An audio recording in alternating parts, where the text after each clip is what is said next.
to the Married at First Sight Season 17 Episode 1 review. This is Couples Couch with Patrick.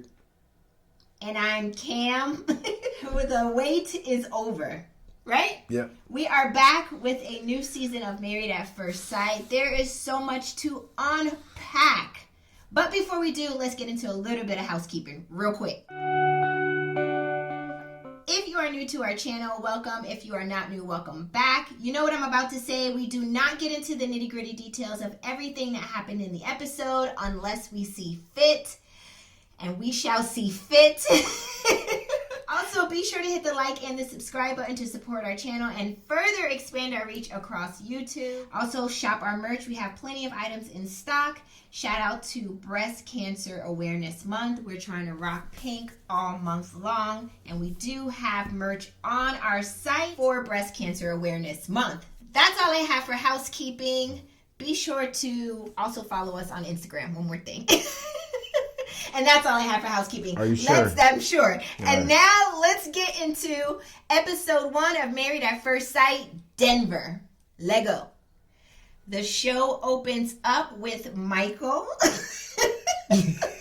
38 years old, on his wedding day, preparing to walk down the aisle. He talks about being excited to meet his wife and his hopes for fireworks when they meet. Michael shows up to the wedding with a crown and a sword. Son, when she sees me with my sword, she already gonna know I'm your man. But little did we know, he was arriving as a Stark for the Targaryens. To the red wedding. Mama Stark, He no! was ready for a battle. He was ready for the Game of Thrones. I am ready to slay love. Ooh, Michael. Okay. The bride shows up, walks down the aisle, looks at Michael and says, I can't do this. You And got a boom. sword and a crown on, bro. And boom, I'm not doing this. Michael is seen walking back to his dressing room and his family and friends consoling him. So this is the first time in Married at First Sight history that a bride has backed out. But I have to reveal something. So And it's the first time that a groom came to the altar dressed like Braveheart. Freedom! What is the sword? And what are you the king of? the Starks. Do you own a Burger King? He's King Stark. Sofa King? Listen. The Mattress King. There are so many things going on right now. My name is Michael, and I'm the Mattress King of Aurora, Colorado. The internet is in shambles over this runaway bride, this scene with Michael himself. So I just wanted to, I don't be all in the blogs, but I have to reveal one that I read. And I was like, they might be onto something. And this is from the Married at First Sight, one of the Married at First Sight Facebook groups. One person posted, my prediction on Michael is that the bride that was supposed to marry Michael never showed and dropped out of the show last minute. The bride we see is a paid actress. We are never going to see the bride who originally signed up for the show. I think that she dropped out last minute and they found a replacement, and this is what the show came up with instead. The person even goes on to say that if you rewatch the scenes of Michael meeting the bride, the editing is bad. At first, he's wearing his crown, and then magically he's not wearing it anymore. Also, the family on the bride's side is mostly silent and hardly filmed. This is simply their personal theory, right, on this. This person who posted it, based upon a few short clips from last night's episode. But they also say, even if you watch the Bachelor party, they don't see the bride, or the Bachelorette party, you don't see the bride who's supposed to be marrying Michael either, right? They also said that you don't see anyone that even remotely resembles this person. So they think that the bride had already probably dropped out. Now, the other thing that the internet is in shambles about is that her identity should be revealed because it's not fair to Michael that she left him like that and she should be exposed. When did dating and relationships become fair? I don't know. Everyone thinks that everything should, like... People feel like things are owed to them. I am not an equal opportunity person. Like, when I'm picking who I want to be with, if you come to the altar carrying Excalibur, I'm not marrying you. Here's my question. That's a bad look. Do you think that her identity should be exposed, as Who people cares? are saying, because she left Michael? She left the show. She said, "Oh, this is how." Nah, I won't be a part of it. She was like, "See, what had happened was I didn't know I was really meeting somebody for real at first sight." And it's the show. Y'all don't have a standby person, like a backup couple. A backup couple or a backup like plan B. Yeah, like girl, all right, if Sarah backs out, then we got Jennifer, who matches him pretty well. Are we really thinking they're matching these people? They're just picking out of a hat. I don't know. I'm just saying. When was the last good match? I'm just saying. I'm just going along with maybe what you're saying. But here's the thing. Do we really think that this was all staged? Did the Married at First Sight producers really stage this because the girl backed out long ago? It is giving stage when you watch it. Maybe they went through all of it. The way they went through the marriage and did all that. But like 2 weeks in, something happened between the couple. You're creating a whole other story. And she was like, y'all ain't going to film none of what I did. So now they're backtracking and say, oh, they never got married in the first place. On behalf of Michael, then edit Michael out too. There's an outcry saying this is not fair to Michael. This is, And all the people go right to Michael's DMs and Michael's like, yeah, it's unfair. Come meet me. But it's 2:30 a.m. I know this is when I'm up. Night owl. Michael out there. That's what I'm saying. So is it fair to Michael? Michael's like, my DMs are off the chain right now. Michael is Michael feeling like this is not fair for him to be shown? I don't know if that's how he feels, but that's how people feel for him. Like, why is his part shown with the girl's identity is not shown?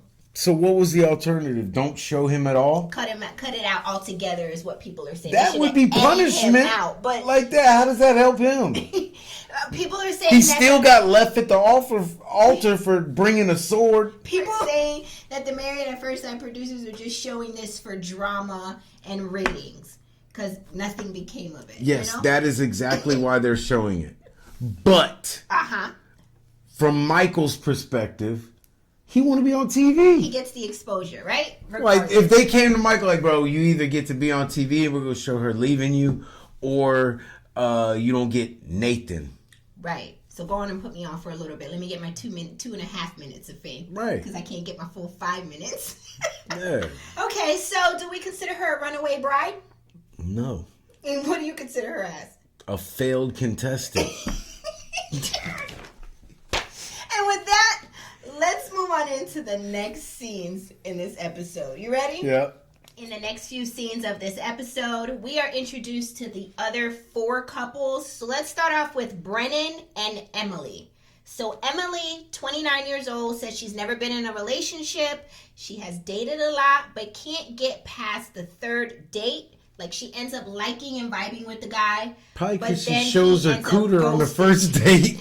But then he ghosting her, and she's like, I don't know. So she's like, I'm 29 years old, never ever been in a relationship. But here you are, ready to be married at first sight.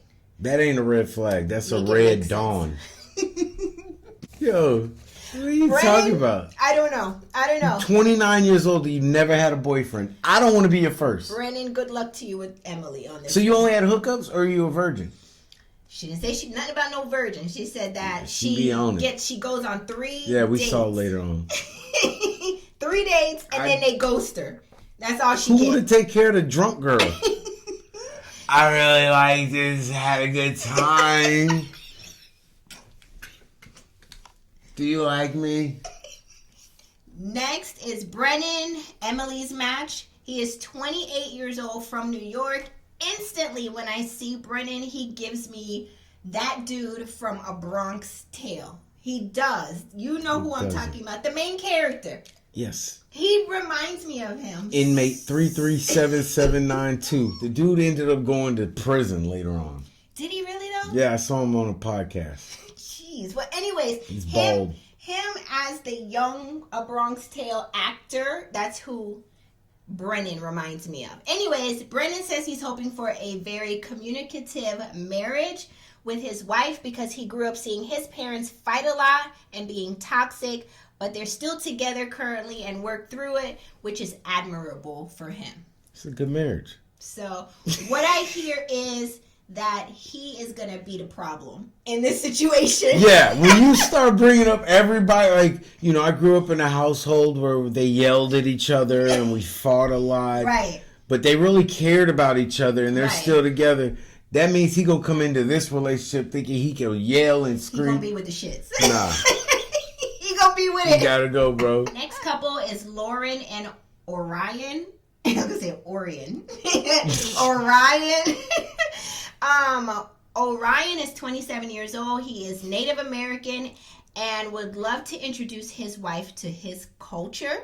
He says his culture celebrates the coming of two souls together, masculine and feminine. And Orion shares that he explored his feminine side once before by going on one date with a man and he received a surprise kiss. Now, Orion says, and it was in that very moment he knew that he wasn't gay. Thank God it wasn't 30 minutes later. It was a different surprise. Ding dong. Ryan, I don't know about this. You're just...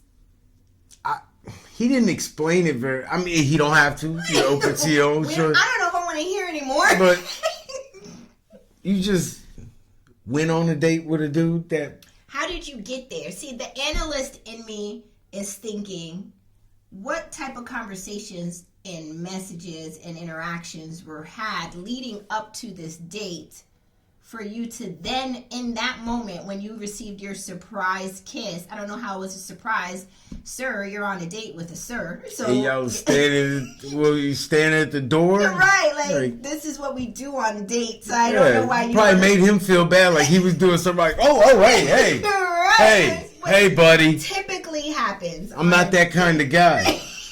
He's like, we use that kind of guy at Roof Chris. You wasn't undecided in Fogo de Chao. Eating up all the meat, turn over your The butt. rabbit, see, you put meat away all night. Alright, I'm moving on into his match. Let's talk about Lauren. I'm just saying, there's some dude out there who feels some kind of way. Yeah, I feel where you coming from. Let's talk. Kind of. Let's talk about his match, Lauren. Next, Lauren is Orion's match. She shares that she identifies as queer or even a floater. I don't know what a floater means. Like, you identify as queer, but you on a show to marry a man. Dude. But that dude goes on dates with dudes, so it's all fluid. We good. We are good with a match. The first time they made the match. The math is mathing here. Y'all just go ahead and liquidate all that. She also shares that she recently lost her mom and she's looking for a spouse that can make her feel safe like her mom did. As far as her mom is concerned, that is super heavy, right? Do we think we're ready? April? I don't know. I'm being serious. No jokes. Mom, she said in April, this is really sad. Like, yeah, like you have some healing to do here before you're ready to put that energy maybe into a marriage, right? Like, yeah, that loss is heavy. And the way she talks about, like, she's missing that connection. It just with her mom, yeah, that's heavy, and that's nobody can replace your mama, right? Nobody, living or not here, like nobody. Damn sure not Orion. What is this, Men in Black? The little cat with the... Look at the... I think he just flashy thinged us. Y'all wasn't supposed to remember that. The way my brain works. Let's get into the next couple. Next couple is Austin and Becca. Austin, who is 31, invites his family over to share some news. Austin's mom says she is worried and cautious about her son being involved in this Married at First Sight experiment, which I don't blame the lady, right? If Peyton or PJ told me this, that they were going to get married this way, I'd be like... It'd be a new spinoff show. Right. His mom knocked out at first word. His mom also says chemistry cannot be built over time, right? Because he's asking her, don't you think that even if I don't like her off top, then maybe I could build chemistry? She's like, no, I don't believe chemistry can be built over time. His mom gonna disagree with everything. You think chemistry can be built? No. Go left. So you don't think if two people open-minded can do this? No. Nope. You don't think I'm ready? No. You think you don't like her? No. I just paid your cell phone bill. Austin then shares with his family that the experts have in fact found him a match, and his mama transforms right at the dinner table into Denzel Washington, and she says, "Are you mother?" She 23-hour lockdown. Her face Pelican says Bay. It all. Her face says it all. I mean, livid. I think Austin's mama knows something about Austin that we don't, which it's giving, I know my child and he is not about to live up to any of this. Just by things that she said. And being a mom, I pick up on these things. She's like, there's other people's feelings involved in this, you know? When you have to say that to your child, you already know that they ain't taking life serious. You about to get married and you ain't even kicked your meth habit? She knows something. Austin's mom, her face was so screwed up in this scene. I'm telling you. That's how Izzy's mom should have been. Shout out to Love is Blind. Okay, so that's all I have for Austin. Let's get into his match, Becca. Becca is 31 years old. She sports baby pink hair. And Austin's mom is not going to be happy with this when she sees this, because she already feels some kind of way about the process. Both y'all are just playing around. Becca shares that she has had back issues or some type of, back pain issues, I believe that she says. I broke my back. What do you mean by broke your back? Spinal. Yo, where did they pick these people up? A physical therapy place? Seriously, because I'm like, okay, not making light of her back problems at all, or whatever pain she's going in. But we're about to make light of it. Hi, I'm Becca. I'm 31, and the doctor said I need a backiotomy. But why does everybody have some sort of ailment? Oh, my neck! My neck and my back!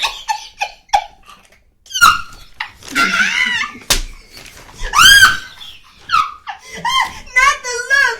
No! She's still trying to run a commercial. I seen her before. She called the Texas Hammer. Wasn't that from Friday though? Yeah. No. Menace to Society. Was in the convenience store. Yeah. Okay. I am done. I'm moving on to the next couple. Let's talk about Cameron. Don't be a Claire. menace to society. I'm done. Either way, I'm done. The next couple is Cameron and Claire. Cameron is 32 years old, lives in America without his family. I'm still not sure where Cameron's family is or what accent he had, like where his accent is from. Can you tell? I'm from Australia. Put another shrimp on the Barbie. His family lives in another country. We'll figure this out. Or if you know, drop it in the comment section for us so we can figure out where Cameron is from. New Zealand, eh? He does say he grew up as a very fearful child who has now conquered his fear for roller coasters. I knew I saw Cameron out on the Hulk at Universal Orlando. Dude, you gotta interview better than this, man. You gotta come up with something that's more, because you have to have an ailment, and that's as much as he could come up with. He got over roller coasters. You could have concocted some, second language or interpretation. That was his ailment. His ailment is he conquered his fear for roller coasters. Because, they want to give you a sad story so you can feel like you're connected with them. I'm starting to peep game with these Married at First Sight producers. Well, shout out to all you fearful roller coaster people out there looking for a connection. You got it in... Stay strong. Cameron. Stay strong. Woo! And he ain't even conquered. Conquered what? I seen the picture from his first roller coaster ride. He like, ah! I heard the video. Oh God, I wish I didn't do this. I wish I didn't do it. Tell him to stop. Click, click, click, click, click. Ah, my mommy. It's not conquering your fear. Listen, you just rode a roller coaster. Cameron says he wants to make a family with his new wife. That's why he's here on the show. His match, Claire. What else would you make with your wife? His match, Claire, is 27 years old. She says she is 1/4 of a quadruplet group. Is it a group? So if I knock you up, there's a possibility it's going to be 2 or 3 of these bastards. Because they run in the family. Yo, I'm not trying to have a litter of babies with this girl I barely just met. Listen. Lord. On a very sad note, though, Claire does share. How does that work with child support? Do you have to pay for 3 kids, or is it one flat rate? You gotta talk to Department of Children and Families to figure out how that works. I'm not paying for 4 wardrobes. They can all wear the same clothes. They're the same size. I'll pay a little extra, but I'm not doing Let me get through 300, 300. That's not fair. $650 for all of them. Can I get to the girl's sad news that she had? She had some sad news in this one. Now, I'm trying to keep you from going to it. I know, but we have to say it. And this was legit sad. You know, she said that she is 1/4 of a quadruplet group of children, right? And she said that unfortunately her brother took his own life and he passed away. And she now works as a therapist because it gives her fulfillment to know that she helped or is helping someone, because she felt like she could have helped her brother and she feel like she didn't get to. I legit in this moment watching. What kind of therapist? I'm not sure. I was a physical therapist. No, for real therapist, like a therapist to help. She said that.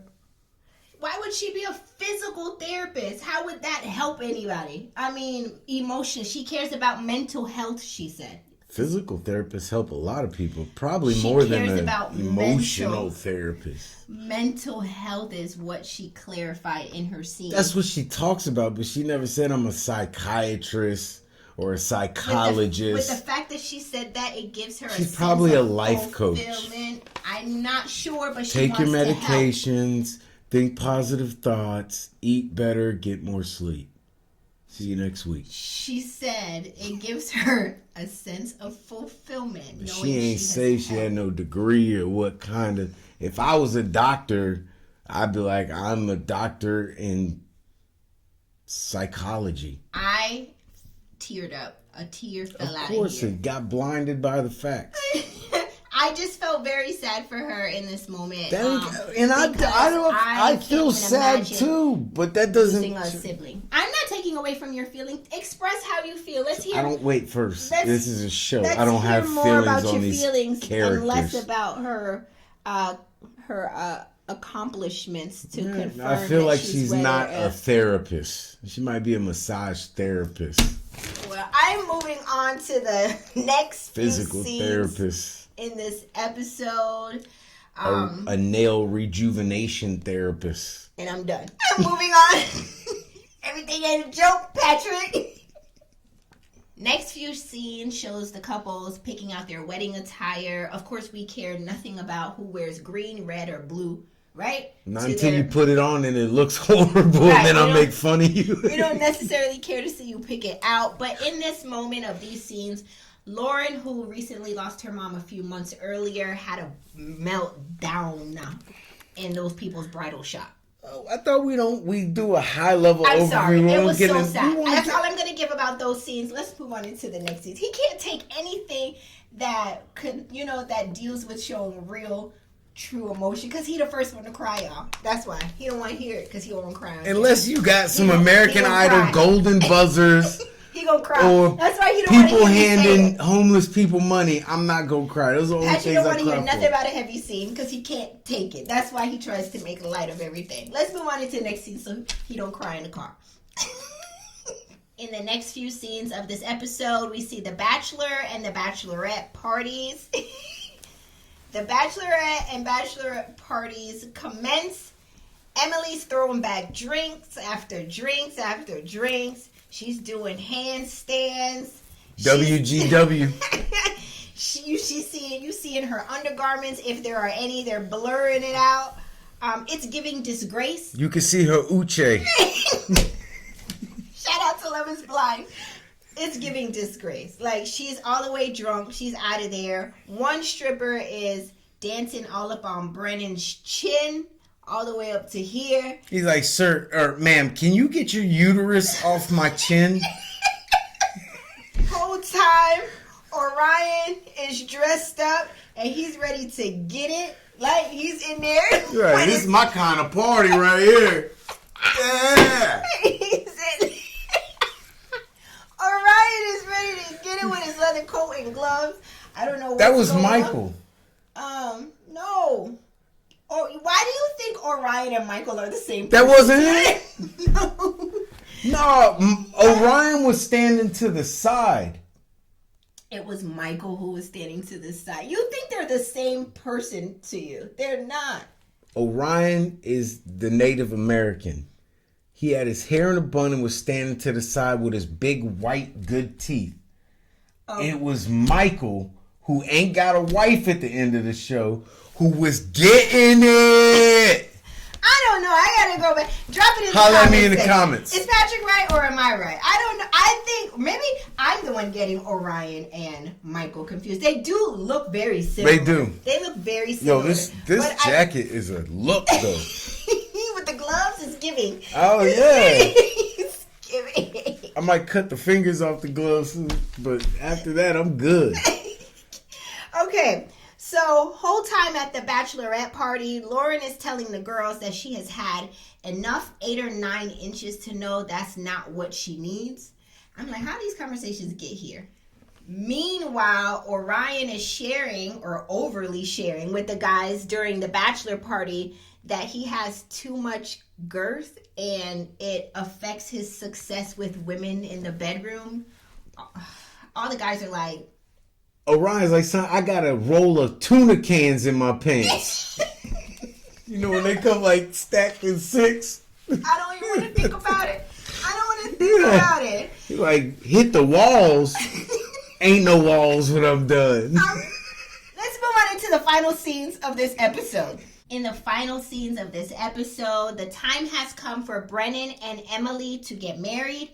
Emily was really nervous and panicking after getting dressed, in her gown, and she was opening the back door and she's breathing. She can't really, she's trying to take in the cool air. She was just frantic. She was like, she was doing the most. Producers were trying to ask her questions. She's like, hold on. I'm not gonna make it, y'all. I'm not gonna make it. She finally makes it down the aisle to Brennan. Brennan seems pleasantly surprised. Like, he smiles when he sees her. They read their vows to one another, and the officiant shares that each of them both like to talk, right? Emily pulls out a piece of paper as long as Jesus' scroll to talk about how much she, looked forward to this and happy to have him. And I don't know. I tuned it out. Blah, blah is what I heard. They both say, I do. They celebrate. They walk back down the aisle. And boom. That's the end of episode 1. Y'all fake married. Did this episode give everything it was supposed to have? Gabe, drop your comments in the comment section below. We would love to hear from you. Also, be sure to hit the like and the subscribe button. And we will see you next week for another episode. Bye, everyone.